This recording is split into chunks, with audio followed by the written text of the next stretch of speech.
পুরো জিনিসটা চাওলা ছাওলা। তারপর যে প্রস্তাব দিছে এই প্রস্তাবগুলো আপনাদের মার্ক হয়েছে। কি প্রস্তাব দিছে? দেশে নাকি 6টা প্রদেশ বানাবো, প্রস্তাব আছে একটা প্রদেশ। বুঝে গেছে প্রদেশ বানাবো কেমকেরা। আরেকজন বলতেছে এটা নাকি ওই আপনার আইয়ুব খানের সেই বেসিক ডেমোক্রেসি বানাবো। পাবলিকে বলতে পাবলিক ধরে পিটাবে, ভাগ্যে সে আলাপগুলি ঘরের মধ্যে করে। কাজে এগুলি বলে ভাই লাভ নাই। বক্তব্য কিন্তু খুবই স্পষ্ট। আমার দেখা মতো তাদের 3টা মূল দাবি। তাদের 1 নম্বর দাবি হলো ডিসেম্বরে তারা নির্বাচন চায়, ঠিক আছে। দ্বিতীয় দাবি হলো 2 জন উপদেষ্টা সহ আরেকজনকে 3 জন উপদেষ্টা, 2 জন উপদেষ্টা এবং আরেকজন আপনার ওই যে যেটা আছে কি বলে খলিল জাতীয় নিরাপত্তা উপদেষ্টা, হ্যাঁ, তাকে বের করে দিতে পারে এখান থেকে। 3 নম্বর দাবি হলো যে সব দলের সঙ্গে যেন ডক্টর ইউনূস সরকার মানে নিরপেক্ষ আচরণ করে, মানে কোনো পক্ষপাতমূলক আচরণ না করে। এই 3টা দাবি। এর মধ্যে ডিসেম্বরের পরে নির্বাচন চাওয়াটা হলো মূল দাবি। তো আমার কাছে তো মনে হয় না এই দাবিগুলো থেকে তারা খুব বেশি একটা পিছু হটবে। সরকারকে মানতে হবে। এবং আমি না খুব বিশ্বাসের মাঝে মাঝে লক্ষ্য করি সরকার সেই যে একটা পাইছে তুতা পাখির মতো কথা। আগে বলতো এক কথা, এখন আবার কয়েকদিন ধরে একটা একই কথা বলে যে ডিসেম্বর থেকে জুনের মধ্যে ইলেকশন হতে হবে। আমি খুব চিন্তা করে দেখার চেষ্টা করলাম যে যদি ডিসেম্বরে হয় তাহলে আজকের থেকে হলো 7 মাস। আপনার 9 মাস কী করে কাটাইছেন এটা আপনারা জানেন, এটা বলতে পারবো না। 7 ধরলাম কিছুই করেন নাই, আপনি 7 মাসেও একটা ইলেকশন করতে পারবেন না। কেন পারবেন না? কারণ সংস্কার শেষ করতে চায়। সংস্কার 7 মাসে শেষ হবে না, তাহলে আরও 6 মাস পর যদি শেষ না হয়। আর সংস্কার জিনিসটা কি? এটা তো একটা বায়বীয় জিনিস মনে হচ্ছে আমার কাছে। সংস্কার আপনি কাকে নিয়ে করাচ্ছেন? এই সংস্কার তো জীবনেও শেষ হবে না। ধরেন আপনি একটা ফার্নিচার বানাবেন, বানালে আপনি প্রথম যে লোকটা আসবে যে ভাই আপনার ফার্নিচারটা বানাই দিই, তাকে আপনি কি জিজ্ঞাসা করবেন? যে ভাই তুমি এটা বানাইতে কত টাকা নিবা, কতদিন লাগবে, আর তোমার কতদিন লাগবে? সে যদি বলে ভাই টাকা যা দেন কোনো সমস্যা নাই, আমি একটা মনের মাধুরী বসে বানাই দিচ্ছি, আপনি 1 মাস পর জানেন যে টুকটুক করে সে বানাইতেছে, ওই লোকটা রাখবেন ভাই? তারা 9 মাসের সংস্কারে কিছুই করতে পারে নাই, আরো 7 মাসে করে একদম পরিষ্কার করে ফেলাবো। বেশ কিছু প্রস্তাবে তো মোটামুটি প্রস্তাব তো ওরকম প্রস্তাবে থেকে 9 মাস লাগে নাকি? পুরো জিনিসটা চাওলা ছাওলা। তারপর যে প্রস্তাব দিছে এই প্রস্তাবগুলো আপনাদের মার্ক হয়েছে। কি প্রস্তাব দিছে? দেশে নাকি 6টা প্রদেশ বানাবো, প্রস্তাব আছে একটা প্রদেশ। বুঝে গেছে প্রদেশ বানাবো কেমকেরা। আরেকজন বলতেছে এটা নাকি ওই আপনার আইয়ুব খানের সেই বেসিক ডেমোক্রেসি বানাবো। পাবলিকে বলতে পাবলিক ধরে পিটাবে, ভাগ্যে সে আলাপগুলি ঘরের মধ্যে করে। কাজে এগুলি বলে ভাই লাভ নাই। ওই বিদেশ থেকে লোকাই না এগুলি করবেন আপনি। আর আমি তো বিএনপিকে বলি যে বিএনপি কোনো আত্মসম্মান বোধ নাই নাকি? যখন তারা যায় সেখানে আলোচনা করার জন্য, সামনে বসে থাকে প্রফেসর আলী রিয়াজ, আর তাদের তো প্রথম প্রশ্ন ভাই আপনি কে? আপনি তো আমেরিকার নাগরিক, ওখানে ওত দিয়ে আসছেন যে আপনি আমেরিকার স্বার্থ সংরক্ষণ করবেন। আপনার সঙ্গে আমি আলোচনা করবো কেন? আলী রিয়াজ সাহেব যে কি করবো, সংস্কার করবো, ওই সংস্কার বিএনপি মানলো আমি মানি না। আমি একটা পাবলিক, মানি না। আমার দেশে কি সংস্কার করার লোক নাই? আলী রিয়াজকে হায়ার করে আনতে হবে। হোয়াই? আরো অনেক বিদেশি পাসপোর্টধারী ব্যক্তিগত ওগুলি বাদ দেন, আমি সংস্কার নিয়ে আলোচনা হচ্ছে, আলোচনাটা শেষ করি আগে। তো সংস্কার এটা কেন? আবার ওখানে একজন আবার সহকারী নিয়োগ করছে যে নাকি সব পলিটিক্যাল পার্টির সঙ্গে যোগাযোগ করবে, সে মনির হায়দার। কেন সে কেন ভাই? 1 পা আমেরিকা 1 পা বাংলাদেশে। মানে ডক্টর ইউনূস নিজে যতভাবে সম্ভব এদেশের জনগণকে অপমান করার চেষ্টা করতেছেন। আবার উনি শেষ পর্যন্ত নাটক করে কি আমি পদত্যাগ করুন। উনি যে পদত্যাগ করবে বলছে, এটা কে বলছে? নাহিদ ইসলাম। নাহিদ ইসলাম কে? একটা পলিটিক্যাল পার্টির লিডার। এটা নিয়ে সবগুলি মিডিয়া সমানে নাচতেছে। পরে তো আবার পরিকল্পনা উপদেষ্টা বলেন নাই। আজকে দেখলাম যে আপনার প্রেস সচিব বলতেছে হ্যাঁ এটা আমরা পত্রিকায় দেখেছি। তো নাহিদ ইসলাম কিগুলো একদম তার ভাষায়, এই সমস্ত ভাষা কোট করে বলেছে। এই সমস্ত নাটক ওই যে ওনারা একসময় দেওয়াল লিখতো হাসিনারা বলে যে নাটক কম করো পিও। এখন আমারও বলতে ইচ্ছে করে যে নাটক কম করো পিও। এদেশের মানুষ অত সহজে কিছু ভুলে না। মানে পদত্যাগের বিষয়টাকে আপনি নাটক বলছেন? অবশ্যই নাটক, অবশ্যই নাটক। উনি বলে দেখছে কি বলে। উনি আশা করছিল পরের দিন শুক্রবার আছে, শাহবাগের লোকজন চলে আসবে গান গাইতে গাইতে, যে ওনার সাথী। তো কেউ তো গান গাইতে গাইতে আসে নাই, কান্নাকাটিও হয় নাই। ভুল সময়ে ওই যে শীতকালের ওয়াজ গরমকালে করছে। এটা যদি গত অক্টোবরে করতো অনেকেই যাইতো, না আপনি যায়েন না, আপনি যায়েন না। কিন্তু রাজনৈতিক দলগুলো তো তাকে পদত্যাগ করতে বলছে না। কে বলছে না? রাজনৈতিক দলগুলো তো তাকে পদত্যাগ করতে বলছে না। কেন? সালাউদ্দিন আহমেদ কি বলছে? বলেছেন উনি যদি ব্যক্তিগত কারণে করেন তাহলে জাতি বিকল্প খুঁজে নেবে। হ্যাঁ, বিকল্পের কি অর্থ কি? কিন্তু পরে আবার বিএনপির পক্ষ থেকে বলা হচ্ছে তারা প্রধান উপদেষ্টা পদত্যাগ চান না, তার অধীনে নির্বাচন চান, কিন্তু আরে ভাই কথা কি হলো ব্যক্তিগত, আপনি চলবে যান, আপনি আটকে রাখছে কে বলছে হাতে পায়ে যেতে আপনি যান না? তার লোকজন তো বলবেই, জীবনেও যাবে না, না খেদাইলে যাবে না, তবে কোথায় ধরে খেদাবে এর জন্য দেখা নোট করেন। আপনি যেটি বলছেন যে পদত্যাগের কথা বলার পরে আশা করা হয়েছিল যে শাহবাগের লোকজন জড়ো হবে, কিন্তু গত কয়েকদিনের মধ্যে একটি বিবৃতি নিশ্চয়ই আপনি খেয়াল করেছেন, প্রধান উপদেষ্টার দপ্তর থেকে প্রেস উইং থেকে পাঠানো হয়েছে। সেখানে বলা হয়েছে যে দায়িত্ব পালন যদি কঠিন করা হয়, বাধা বিপত্তি আসে, তাহলে জনগণকে সাথে নিয়ে মোকাবেলা করবে। এই ধরনের বক্তব্য আমরা মানে মাঠে ঘাটে রাজনীতিবিদদের মুখে শুনি। সরকারের এরকম বিবৃতি কি তাৎপর্য বহন করে? এটা হলো জানেন, তারা পুরনো রাস্তায় হাঁটতেছে। এই বিবৃতিতে আরেকটা কথা বলছে, যদি এরকম বাধাগ্রস্ত হয়, যদি মানে আপনার ওই ফ্যাসিস্ট সরকারের সহজ দোসররা এবং বিদেশি মানে শক্তির যারা নাকি এখানে যারা নাকি দোসর আছে, তারা যদি প্রতিবন্ধকতা তৈরি করে, তাহলে তারা জনগণের সামনে সব সত্য প্রকাশ করে জনগণকে সব জানাবে। এই তো বলছে। তো মানে এই যে সেই বিদেশি শক্তিগুলো কারা, কোন দেশে? আমি এটাই বলছি আপনাকে, এই কথাটাই জানেন, আওয়ামী লীগ শুনতে শুনতে আমাদের কান পয়সা গেছে ভাই। কিছু বললেই বলে কি, ওখানে ওই সময় আপনার একটা ন্যারেটিভ ছিল, এটা কি ত্যাগ করে দেওয়া হতো যে স্বাধীনতার চেতনার বিরোধীরা, হ্যাঁ, জামাত শিবিরের অগ্নি সন্ত্রাসীরা, জামাত শিবিরা তো বিএনপি জামাতের অগ্নি সন্ত্রাসীরা, আগুন সন্ত্রাসীরা, এই সমস্ত ট্যাগিং শুনতে শুনতে আমাদের কান পয়সা গেছে। এখন তারা ওই ট্যাগিং আবার শুরু করছে, যে যাদের কাজ তাদের অপছন্দ হবে তারাই হলো গিয়া পরাজিত শক্তির দোসর, তারাই হলো বিদেশি শক্তির এখানকার চামচা। এই হলো ওনাদের ন্যারেটিভ আর কি। এটা বলে কি হয় ভাই, আপনি আপনার কাজটা করেন না, আর জনগণকে নিয়ে আপনার জনগণকে সব জানাই দেবেন। এখন জানান না কেন? এখনই জানান যে কে পরাজিত শক্তির দোসর বলেন। এই ন্যারেটিভ দিয়ে ওইটার সঙ্গে পার্থক্য হলো, আগের ন্যারেটিভ দিয়ে জেলে ঢুকাইতো, আর এখন ওইগুলি বইলে ওই ট্যাগ লাগিয়ে নিয়ে মব করে, মব ভায়োলেন্স করে, মব লিঞ্চিং করে। ডিফারেন্স হলো এইটুক, আর কোনো ডিফারেন্স নাই। আগে কয়েকদিন জেলে থাকলেও জানের ভয় ছিল না, এখন জানের ভয় আছে, এইটুকু ডিফারেন্স। বুঝলি, এগুলি বলে ভাই লাভ নেই। আপনি বলেন না, আপনি বলতে না করছে কারা? আপনাকে এটা লুকে রাখতে কে বলছে বলেন? মানে সরকারের আমরা যদি বলি, উল্টা যদি আমি বলি যে বিদেশি শক্তির মানে দোষর তো আপনি, তাহলে আপনি ওই করিডোর দেন কেন? ওই করিডোর আমার বাংলাদেশে কি লাভ হবো? কোন বিদেশি শক্তি? যারা হইতে পারে আমেরিকার বিদেশি শক্তি, এখানে আমেরিকার লাভ। এটা বোঝাই যাচ্ছে না, এটা কেনা বুঝে। ওইটা বলা তো মন খারাপ হয়ে গেছে, ওটা যখন আর্মির থেকে বলা হয়েছে তোর খুব মন খারাপ হয়ে গেছে। তারপরে শুরু হয়েছে সমস্ত নাটক, যে মূল কি প্ল্যান নিয়ে আসলাম সেই প্ল্যানের মধ্যে হাত দিয়ে দিল। এই তো হলো ভাই। মনিয়াপা, এই যে সাম্প্রতিক সংকট যে জায়গাটা শেষ করেছেন মাসুদ কামাল ভাই, সেটি হচ্ছে যে সেনাবাহিনীর অবস্থান করিডোর নিয়ে, বন্দর নিয়ে, নির্বাচন নিয়ে, মব নিয়ে, সংস্কার নিয়ে, তারপরেই তো এই ঘটনাক্রম শুরু হলো। তো এই ক্ষেত্রে আমরা দেখলাম যারা এই সরকারের পক্ষের বেশ সক্রিয় শক্তি দেশে এবং বিদেশে, কথায় কথায় ফেসবুকে স্ট্যাটাস দেন, তারা সেনাবাহিনী, পতিত আওয়ামী লীগ, বিএনপি এবং ভারত, এই চারটাকে একাকার করে বলছে। একজন উপদেষ্টা এরকম স্ট্যাটাস দিয়েছেন যে এই শক্তি হচ্ছে ডক্টর ইউনূসের সরকারকে ব্যর্থ করার জন্য নানা বাধা বিপত্তি তৈরি করছে। এই চার শক্তি এক হলো কি করে? ধন্যবাদ আপনাকে। যারা শুনছেন আমার শুভেচ্ছা অভিনন্দন, আমার সহ আলোচককে শুভেচ্ছা। চারটা শক্তি যদি এক হয়, তাহলে এই অপশক্তির থাকার তো কোনো কারণ নাই। আপনি দেখেন, যাদেরকে আঙুল তুলে চারটা শক্তি বলছে, তারাই তো শক্তি একটা দেশের। একটা দেশের সেনাবাহিনী, সঙ্গে বড় রাজনৈতিক দল, সঙ্গে পতিত রাজনৈতিক দল, সঙ্গে আরও যাদের কথা বললেন। তো তাহলে আর থাকলোটা কি? থাকলো তাদের মতো যারা একদম, যাদের সাথে কেউ নাই। আপনি দেখেন, যারা এই কথাগুলো বলে প্রতিদিন, এই কথাগুলো কেন আপনাদের এখানে আলোচনা হয় না আমি জানি না। একজন মন্ত্রী বা একজন আপনার উপদেষ্টা যখন শপথ নেন, যদিও তাদের শপথ নিয়ে অনেক রকম কথা আছে, যখন শপথ নেন তখন তারা কি বলেন? অনুরাগ বিরাগের বশবর্তী হয়ে কারো পিছনে লাগবে না, কাউকে কোনো ক্ষতি করবে না, কাউকে কোনো অপদস্থ করবে না। ওরা কিন্তু প্রতিদিন তাই করছে।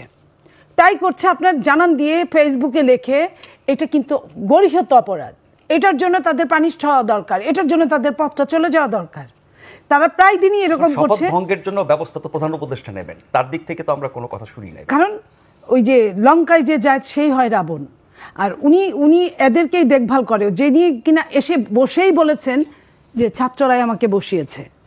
তাহলে সে যে করবে না এটা তো বোঝাই যায়। আপনি দেখেন, নর্মাল একটা জিনিস, আপনি বিএনপি বলছে, বিএনপি 4-5 দিন যাবত দেখা করার জন্য, কথা বলার জন্য চেষ্টা করছে। বিএনপির জন্য তাদের মিনিমাম কারো সময় হয় নাই, বিএনপির মতো একটা দল। অথচ যখন তার বলতে ইচ্ছা করলো যে আমি পদত্যাগের নাটক করিব, তখন কাদের ডেকে নিয়ে গেল? যাদের সঙ্গে 5টা লোক থাকে না, তাদেরকে ডেকে নিয়ে তাদের মুখ দিয়ে আমাদেরকে, বাংলাদেশের জাতিকে শুনতে হলো যে প্রধান উপদেষ্টা পদত্যাগ করতে চায়। ওনাকে কে কি করেছে, উনি পদত্যাগ কেন করতে চায়? উনি একটা জাতির অস্তিত্ব ধরে টান দিয়েছে, শুধু এক জায়গা থেকে না, কয়েক জায়গা থেকে। উনার তো পদত্যাগ করে তারপরে বলার কথা ছিল, কারণ উনি একটা দেশ, আমার দেশ যত ছোট হোক, যত গরিব হোক, সেটা আমার দেশ, আমার দেশের সেনাবাহিনী আমার সেনাবাহিনী। উনি সেনাবাহিনীর চিফকে নিয়ে টান দিয়েছে, যেটা আপনার হয় কি, আপনার নর্মাল নিয়ম কি, উনি এটা কি বুঝেন যে উনি কার সম্পর্কে কি কথা বলছেন? একটা দেশে 2 রকমভাবে আপনার অর্ডার হয়, একটা হলো সিভিল অর্ডার, একটা মিলিটারি অর্ডার। যদি সিভিল অর্ডার কাজ ভালো মতো করে, তাহলে মিলিটারি অর্ডারের আপনার রানিং ম্যাপের মানে সিরিয়াল 12 নাম্বার বা দূরে। কিন্তু যখন সিভিল অর্ডার কাজ করে না, তখন কিন্তু মিলিটারি অর্ডার সব। সেটাই তো বহাল আছে। সেটা আমি বলি, বাংলাদেশের যে প্রেক্ষাপটে 5ই আগস্ট তারা বলছে, কার কথায় 5ই আগস্ট গেল? আমার কথা হলো 5ই আগস্ট হয়েছে ভালো কথা, সেইখানে মিলিটারি অর্ডারেই তো কাজ হলো। মিলিটারি অর্ডারের পরে এরপরে মিলিটারি জাতির উদ্দেশ্যে ভাষণ দিলেন, এরপরে মিলিটারি আমন্ত্রণে সব দল কিন্তু দেখা করতে গেলেন, তার মাধ্যমে সরকার গঠিত, তার মাধ্যমে সরকার গঠিত হলো। তার মানে কি আপনি আদা খাবেন, আদার ঝুল খাবেন না? এটা তো হইতে পারে না। তো আপনি ওইখানে কথা কটাক্ষ করছেন, আপনি প্রতিনিয়ত আপনি জরুরি অবস্থা রেখে আপনি মিলিটারিদের ব্যবহার করছেন। ওরা তো কারো কামলা না, ওরা দেশের রক্ষক। বাট আপনার পুলিশের কাজ তো ওরা করবে না। আপনি পুলিশের কাজ করাচ্ছেন, আপনি কাজের লোকের কাজ করাচ্ছেন, আপনি তাদেরকে ঠিক মতো আপনার কি বলে যে ওভার ডিউটির পয়সাটাও দিচ্ছেন না, এবং আরো অপমানজনক দিচ্ছেন। আগে যা দিতেন তার চেয়ে অনেক অনেক অনেক অনেক কমে নামিয়ে নিয়ে এসছেন। আপনি তাকে ম্যাজিস্ট্রেসি পাওয়ার দিয়েছেন, কিন্তু আপনি বলেছেন যে আমি যদি হুকুম করি, আমি যদি বলি তাহলে ধরবেন। তাহলে কি হলো? ক্ষমতা তো আপনার হাতে রাখতে চাচ্ছেন আপনি, এটাও চান ওটাও চান। এই যে মব, হ্যাঁ, সেনাবাহিনী কিভাবে ভূমিকা? সেনাবাহিনী তার জনে জনে যায় বলবে না কথাগুলো? যখন অনেকগুলো কথা জমে গেছে, যখন সেনাবাহিনী মনে করেছে যে বাংলাদেশের জনগণের জানা দরকার, এবং সেনাবাহিনীর প্রধান কিন্তু প্রথমেই 18 মাসে পরে নির্বাচন, আমরা বলেছিলাম দেশে কয়টা সরকার, সরকার কোনো কথা বলে না, এটার উত্তর দেয় নাই। সেনাবাহিনী তো বলবেই না, আমরা সেনাবাহিনীকে উল্লেখ করে বলিনি। সেনাবাহিনী বলার পরে আমরা বলেছি কার কথায় দেশ চলে। এখন দেশে সেনাবাহিনী প্রধান বলছিল 18 মাসে নির্বাচন, সেটা তো হচ্ছে না। তারপরে আপনার তাদের অনেক কিছুই তাদের হচ্ছে না, তাদের ম্যাজিস্ট্রেসি পাওয়ার কাজ করছে না। তো তারা তো কিছু কাজ করতেই পারে। এখন আপনি তাদের চাকরি খাবেন, চাকরি যখন না খাইতে পারবেন তখন কি হয়? আপনি কাউকে মারতে গেলে হয় আপনি তাকে মারবেন, না হয় নিজে মরে যাবেন। আপনি দুইটাই থাকবে, তা তো হয় না। তা আপনি আপনার ওই জায়গায় গিয়ে আপনি পদত্যাগ করতে চেয়েছেন, কার কাছে ব্যক্ত করেছেন? আপনার বাচ্চাদের কাছে ব্যক্ত করেছেন। বাচ্চারা কোন কথা বলছে? বাচ্চারা আপনার নাম ধরে বলছে, আপনি বলেছেন। তো যদি আপনার ওই পদত্যাগ সঠিক হয়ে থাকে, আপনি তো বিশ্বের একজন পাওয়ারফুল ব্যক্তি, তো পাওয়ারফুল ব্যক্তির কথার এত নরমচরণ হয় কেন? আপনার এই কথা শোনার পরে সংকট তৈরি হতো না? আপনার এই কথা শোনার পরে বিএনপি কি বলেছে, যারা রাষ্ট্র পরিচালনায় অভ্যস্ত কিংবা সিদ্ধহস্ত, তারা বলেছে আমরা চাই না, এরকম আমরা বলি নাই, কিন্তু যদি পদত্যাগ করেন তাহলে এখানে কোনো আইনের ব্যত্যয় ঘটবে না, কিংবা এখানে বিকল্প ব্যবস্থা আছে। তাহলে বিকল্প ব্যবস্থা যদি থেকে থাকে, তাহলে আপনি পদত্যাগ না করে আবার এরকম ভরং চরং করছেন কেন? এটা তো জাতি দেখতে চায় না। তারপর আপনি কি করলেন? কালকে থেকে আজকে পর্যন্ত যে নাটকগুলো করছেন, সেই নাটকে কি হয়েছে? আপনার কিন্তু জায়গা মতো আপনি ঠিক আছেন। আপনার ডিসেম্বর থেকে জুনের মধ্যে কোনো নরণচরণ হয় নাই। যদি আপনি এপ্রিল, মে, জুন, জুলাই, মার্চ আপনি পারবেন না ফেব্রুয়ারি থেকে, মধ্য ফেব্রুয়ারি থেকে, তাহলে আপনার ওইখানে কোনো নরণচরণ নাই। ওই কথাগুলো ঠিক আছে। তাহলে আপনি জাতিরে কি খাওয়াইতে চান? জাতিরা কি মনে করেন যে এটা কি আপনার সুদের ব্যবসা, যে সবচেয়ে গরিব প্রান্তিক লোকদের আপনি দিলেন, তারা টাকা দিতে পারলো না, পালায় আসলো, তার ঘর বাড়ি দখল করে নিলেন, তার টিনের চাল খুলে নিলেন, আমি খুব দুঃখের কথাগুলো বলছি। আপনি জানেন যে আমি নবম জাতীয় সংসদে তার পক্ষে আমি সংসদে বক্তব্য দিয়েছিলাম। সে নোবেল বিজয়ী হওয়ার পরে যখন শেখ হাসিনা তার বিপক্ষচারণ করছিল, বাংলাদেশের একজন সুনাম এনেছে, যেভাবেই আনুক বাংলাদেশকে চিনে তারে দিয়ে। আমি এই কারণে বলেছিলাম, আজকে 2 যুগ পরে আমাকে যে তার বিপক্ষে এইভাবে কথা বলতে হবে, উনি আমার শত্রু না, আমিও তার শত্রু না, আমাকে চিনেও না, বাট বাংলাদেশের আমি একজন নাগরিক, আমার সে কি করছে এটা জানার বলার দায়িত্বের মধ্যে পড়ে আমার। যে কারণে আমি বলছি। তাহলে আজকে দেখেন কাদেরকে উনি হাতে নিয়েছে, দেখেন হুজুরদের। আমার দুঃখ লাগে, আমি এমন একটা ধর্ম পালন করি যে ধর্মের মানুষগুলো, আপনার যে ধর্ম যারা সামনের কাতারে থাকে ধর্মের, যাদের আমরা সম্মান করি, তাদের মধ্য থেকে কিছু কিছু মানুষ দিয়ে যখন এই কাজগুলো করায়, যে একজন সুদখোরকে কোনোভাবেই ইসলাম মেনে নেয় না, ওনারা ধর্ম রাজনীতি করে। ওনারা কিভাবে তাকে যে একদম কিয়ামত সে কিয়ামত পর্যন্ত তার জন্য জান প্রাণ দিয়ে ফেলতেছে, আপনি খেয়াল করে দেখেন। এটা ভীষণ দুঃখজনক। তাদের স্বার্থটা কি এইখানে? তাদের স্বার্থটা, তারা তো ক্ষমতায় আসতে পারবে না। তারা ওইখানে এক নাম্বার, যিনি এই ধর্ম রাজনীতির যারা গুরু, তাদের আপনার নিবন্ধন কেড়ে নেওয়া হয়েছে, তারা আছে এক নম্বরে মাইনকে চিপায়। তারপরে হলো গিয়া তারা যে ক্ষমতার ইউটিলাইজ করছে, এটা তারা ক্ষমতায় যদি নিজেরাও যায় তাও এইভাবে পারবে না, এই পাওয়ারটা ইউটিলাইজ করতে পারবে না তারা, যেটা তারা তাদের ঘাড়ের উপর বসে করছে। যেমন এই বাচ্চাগুলা যেভাবে করে, তারা কি কখনো ক্ষমতায় আসলে এই পাওয়ার এইভাবে করতে পারবে? এটা তো ওই যে গ্রামের আপনার হাতুড়া ডাক্তারের মতো, গেলেই রুগী অপারেশন করে, রুগী ভালো হয়ে যায়, রুগী অপারেশন করে। তখন একটা MBBS ডাক্তার গেছে, ওর কোনো খাওয়া নাই, ওইখানে কোনো রুগী যায় না।